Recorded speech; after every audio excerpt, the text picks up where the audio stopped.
pharmacogenomics is how your individual body responds to medications, so drug gene interactions. For DPYD, the gene, if you have certain mutations, your body doesn't make enough of the DPD enzyme. And this enzyme is critical for metabolizing, breaking down in your body the excess chemo from fluoropyrimidine chemotherapy, which is great chemotherapies for most people, but not Yeah. for people with those mutations. What was the event that inspired you to become a patient advocate? It was the loss of my mom in 2014. She started treatment on June 9th and she died on July 2nd. So, not even a month from her first infusion. And it is a horrific way to die. What we learned is she was DPD deficient and she should have been tested before starting that treatment. My mom's death certificate doesn't list toxicity of 5-FU chemotherapy because of DPD deficiency. It lists cardiac arrest because that was the final organ that went out. So her death was not reported as an adverse drug event, which would help the FDA, right, to know how many people are actually having these fatal toxicities. Wow. So now I advocate with others, and we founded the nonprofit so that we can raise awareness. And our goal is to get the standard of care in the United States to change and align with our European counterparts. This is Genetics for Healthcare, a podcast for patients. This is Genetics for Healthcare, a podcast dedicated to patients and their loved ones with the mission to empower them to advocate for a precision medicine approach to disease screening, treatment, survivorship, and prevention. It's always a great honor to share patient stories and to bring patient advocates on to hopefully encourage and empower you to become a more effective partner with your doctors and your healthcare providers in your healthcare. Be sure to go to geneticsforhealthcare.com to subscribe and see all the past episodes, and also submit ideas of podcast topics that you might want to hear and see. You can find us also on Spotify, Apple Podcast, YouTube, LinkedIn, Facebook, and Instagram. While you're there, hit that subscribe button, especially on YouTube, so you can get alerts and updates on incredible new episodes like this one. Today, we are fortunate to have Karen Merritt, the co-founder of Advocates for Universal DPYD testing. You can find them at their website at testfordpd.org.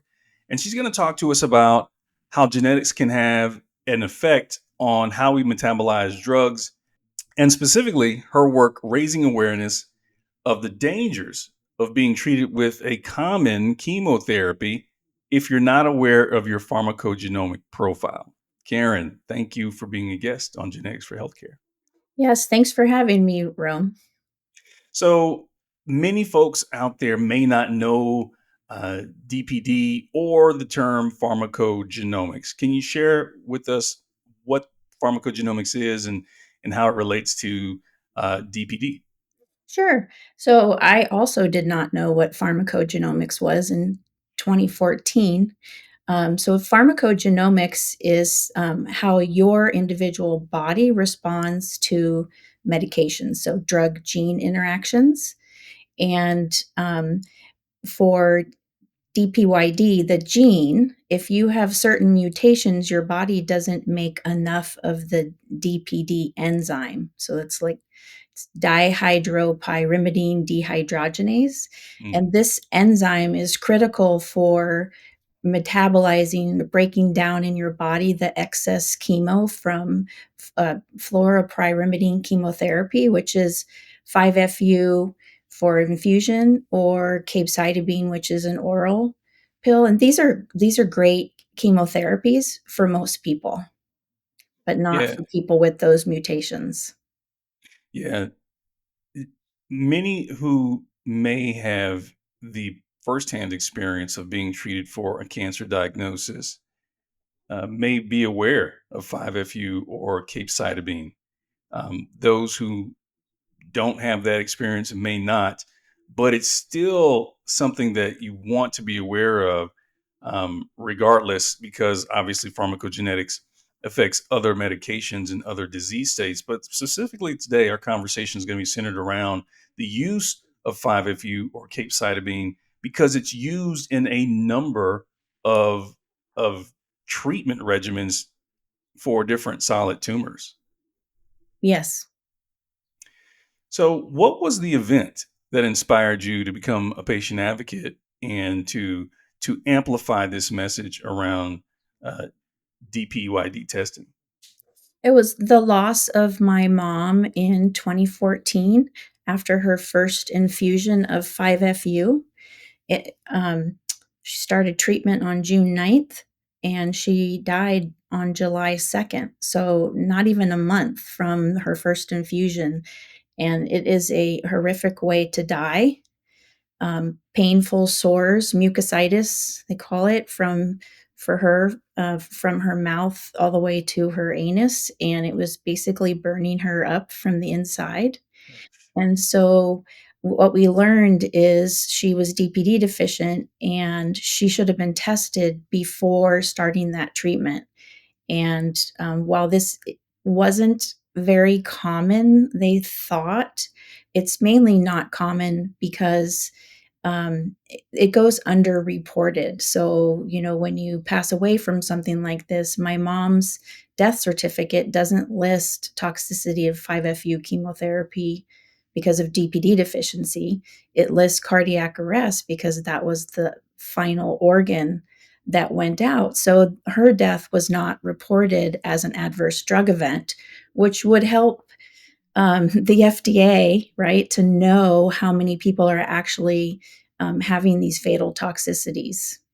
Wow. So now I advocate with others, and we founded the nonprofit so that we can raise awareness. And our goal is to get the standard of care in the United States to change and align with our European counterparts.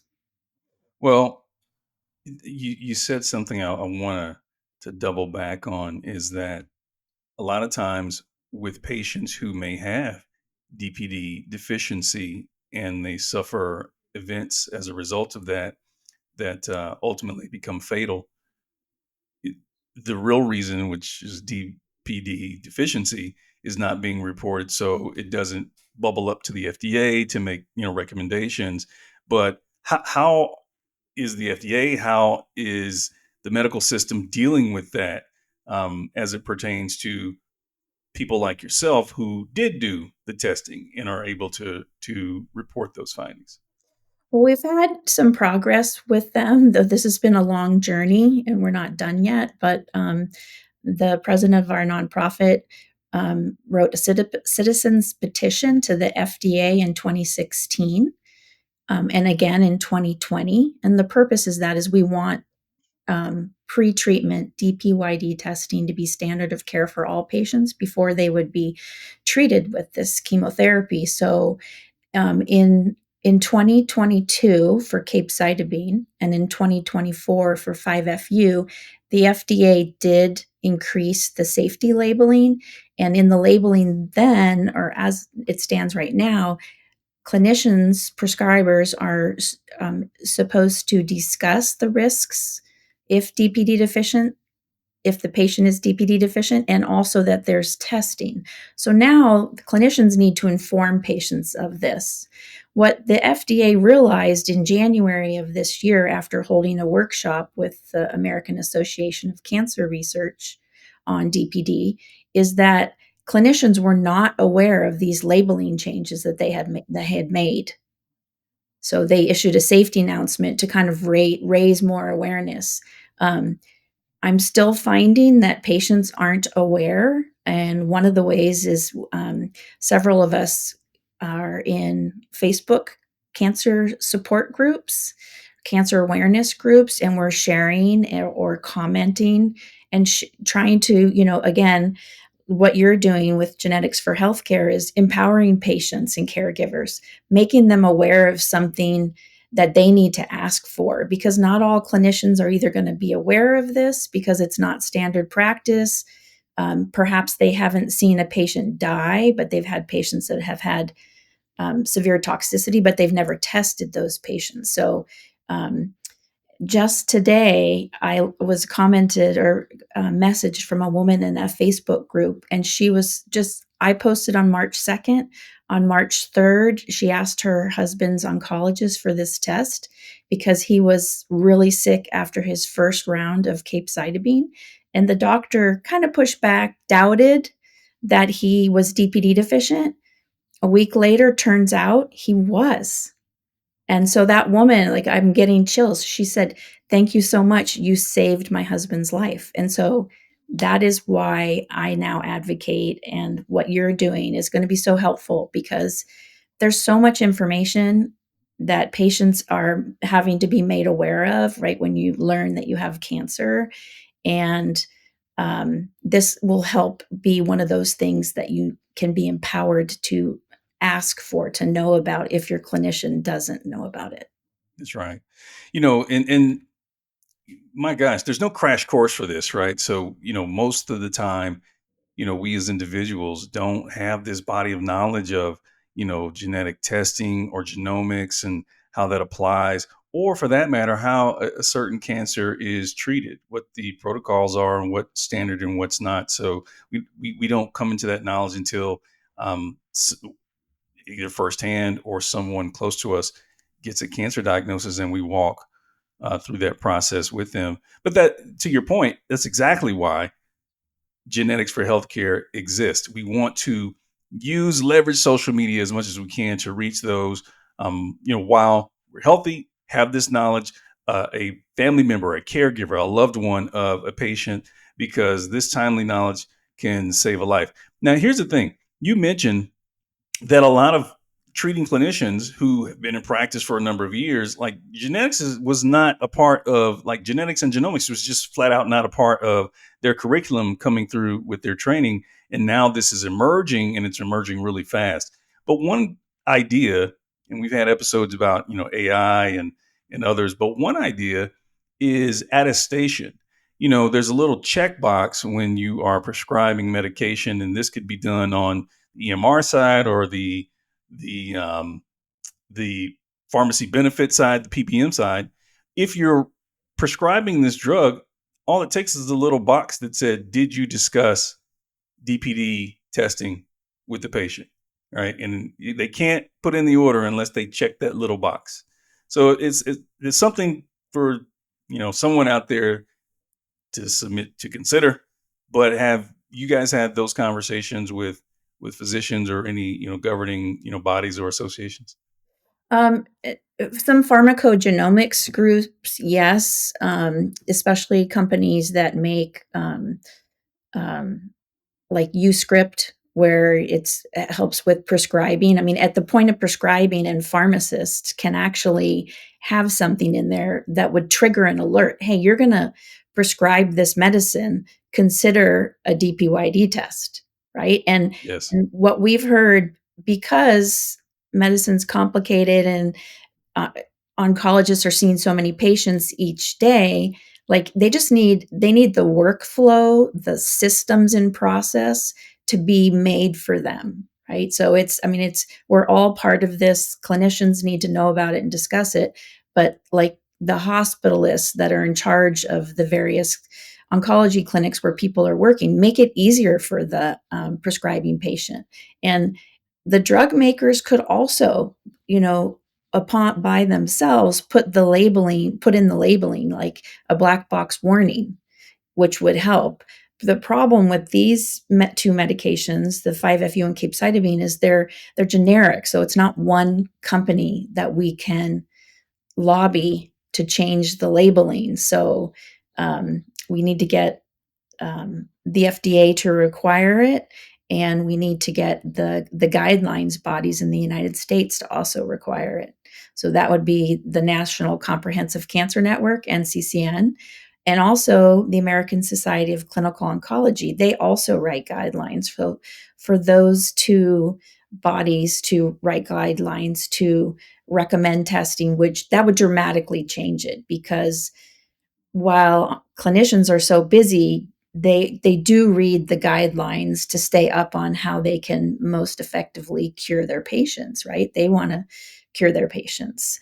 And we, as a nonprofit, um, exhibit at ASCO to raise awareness and attend the NCCN patient advocacy summits to raise awareness with these guidelines bodies. So um, we're trying to do more, and also the American Cancer Society Cancer Action Network has made pharmacogenomics recommendations for cancer patients, so that has also helped. So we're seeing some progress, and kind of like a bell curve, the Yeah. tipping point where we're going up the side, and we're getting there. That at some point this will just be standard of care. Yeah. A lot of great work from you and the organization. And just a little background for those listening. In December of 22, the FDA updated the labeling for capecitabine tablets, and the brand name of that is Xeloda. I don't know if they updated that for generic versions of Xeloda, but um, that was as a result of Project Renewal.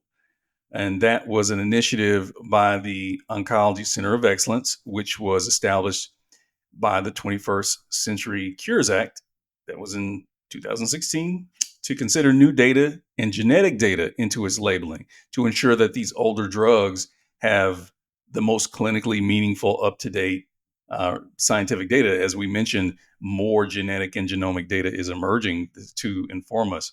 And that's meaningful because, as we talked about, 5-FU or capecitabine is a common therapy in colon and rectal cancer, stomach, pancreatic, and other gastric cancers, including breast and ovarian cancer. If there's better data that helps optimize, who benefits from or who may have diminished benefit from these drugs, Karen, I feel there's a fiduciary responsibility of not only the provider but the payers, because it's in the best interest of patients, right? And in 2019, there's a case in Oregon. Joanne McIntyre sued the Oregon Health Science Center after her husband died of excessive toxicity to capecitabine, and they settled out of court. We've been talking about the governing bodies, the leadership bodies. Why have the U.S. regulatory organizations that give guidance to providers like the NCCN and ASCO, why have they not adopted DPYD testing when large parts of Canada and Europe have in its standard practice there? Yeah, that's the golden question right there. We are knocking our heads around it. It's complicated in the United States, right? We've got the FDA, and then the guidelines, and Medicare, and then private insurance companies. So um, the FDA is waiting for the NCCN to recommend it, and the Medicare, and yeah, when they do it, and the NCCN is waiting for more data. In our mind, we don't need more data, right? Like what the NCCN is worried about is the efficacy if they reduce the dose. And what we say is, well, first of all, there's no data to support that you're going to have reduced efficacy, because if you can only metabolize 50% of something, you shouldn't be given 100%. That, I'm not a scientist, and to me that seems very, very easy to understand. So if you're so worried about efficacy, but you're going to severely hurt or maybe even kill the patient, well, there's no efficacy in that. They also say that it's rare. 1 in 20 people are DPD deficient. So maybe not as rare as people think. And also, as we talked earlier, it seems that it's rare because it's going unreported. And then the FDA, one of the reasons that they have told us when the citizen petition came out, and then also in conjunction with Project Renewal, is that there's no FDA approved DPYD test. So the problems with that is it takes a lot of money and time to get a diagnostic test FDA approved, Well, there's not enough, if like 200,000 patients are going to be given this chemo every year in the United States, approximately, that's not enough numbers for a company to warrant spending the time and money to get a diagnostic test FDA approved. I did see something in the news that a company just nationally launched an FDA approval for a huge cancer test that has DPYD in it. So I've asked, is that an FDA approved drug or a diagnostic test now? But I haven't heard back from the people at the FDA who I've been speaking to at the Oncology Center of Excellence. And I don't know if that's because of what's happening right now Yeah. in the government. But from the insurance standpoint, as you made, that they have a fiduciary duty also to protect their patients is, my mom in 2014, let's say worst case, that DPYD test was $1,000. She spent 2 weeks in ICU around the clock care. And what we didn't know is we were basically waiting for her to die. What we thought we were doing is waiting for her white blood cell count to recover and she would be able to, heal and get better. But the 5FU obliterated all of her white blood cells. So she was not going to recover. It was basically watching a patient die. But that hospital bill with round the clock, she had 4 or 5 specialists seeing her every day, taking care of her, all the medication, the morphine that they were giving her to, stem off the pain. That was $500,000, all paid for Medicare. Yeah. Yes. So, Okay. That's profound. This is why we're having these conversations, to put it out there. So patients, their loved ones, people who care about those in these situations can have the language, the tips, the practical tips to start these conversations, and the confidence to use your voice. Right? mhm, You have your voice because um, the goal for care is what you want. And to that point, you said, "Well, it's rare." Okay, so what does that mean? I'm rare. That means I'm special. So if it's so rare that you won't even check and you're willing to, proceed without this vital information that can help me, right, as a patient. mhm. And I've heard stories before similar to what you've said that, well, if you are DPYD compromised and I have to adjust the dose, I won't give you the full dose. But you'd rather give me the dose to my harm, to my detriment, instead of curing me, you can kill me. Okay. Like, where's the logic in this? It's what you want as a patient, and we want to bring you experts like this and other patient stories to help advocate for yourself. But let's talk about the financial implications, okay, of DPYD testing, because you just mentioned that. According to the Peterson Foundation, the U.S. spends the most per capita on healthcare than other countries with comparable wealth. All right. For cancer care specifically, according to a study done by researchers at Yale and was published in the Journal of American Medical Association, we are spending twice as much to treat cancer per capita. The US spends more per patient than 22 other comparable countries. But this is the kicker: our cancer mortality rate, that means our survival rates for treating cancer, is below the average for those 22 countries. The paper states that this suggests that we're spending more for our cancer care, but we're not getting the value. If we zero in on drug costs, in 2016, there was a study that estimated the annual cost of $528 billion with a B in non-optimized medication therapy, medicines that did not work for the patient.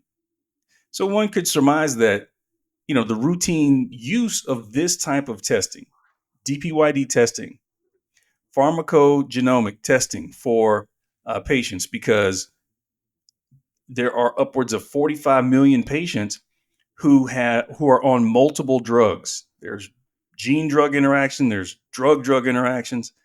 But this information flat out could possibly save billions of dollars on, our healthcare spending. How are payers responding to this type of data in the US? Yeah, I don't think they I don't have a lot of experience with the payer side, but all that data you just shared seems like that should speak volumes, right? Like, I referred to the American Cancer Society Cancer Action Network pharmacogenomics recommendations. When they came out with those, they had they had learned of a study done by the Kentucky Teachers Retirement System on pharmacogenomics. So they insure all their patients, but they have saved so much money by pro- taking pharmacogenomics or PGX test for all of their retired teachers, which help them optimize all their medications, which ends up not only saving money, but also the quality of life of all those retired teachers is huge. There are a couple institutions in the United States where they do pharmacogenomics testing for their, or they offer it for their patients. University of Pittsburgh. I was just talking with University of California, San Francisco in 2023. They have a 15 gene and like 60 drug Wow. pharmacogenomics tests. So, and that optimizing all of those medications, because there are so many medications that are metabolized by just one or two genes. And then there are these other genes that metabolize other drugs that, 5FU, irinotecan, statins, and heart transplant medication. There are so many pharmacogenomics. This should be standard of care in primary care. Right now, my main focus is DPYD, but it has opened up a world of knowledge to me to make my care better for myself and for my children. And I actually got all of them tested for DPD deficiency because it's inherited. And I don't have cancer and my kids don't, but it's the kind of information that I can arm them with now, should they ever have, hopefully they won't, but if they ever have cancer in the future, right? So this is another way to advocate and help patients know is most of our genetics, like that, the way we process drugs, are going to be inherited. So um, we probably all know people who've had a um, mental health medication that didn't work, and right, you have to do the Yeah. trial and error. And like, for trial and error for somebody who's suffering from depression, that trial and error takes a long time. So why not get it right in the beginning? And in my mom's case with DPD deficiency, there is no trial and error when you're talking with an intravenous medicine that you've given a person over a 46-hour drip, right? It's Yeah. in her body. Yeah. Gosh, the employers can make a big difference because when we're talking about cost, there's a cost associated to workers not working, and if you can keep your employers or your employees healthier by supporting the reimbursement or the coverage of this type of testing, it can truly make a difference in the quality of life of your employees and the productivity as well.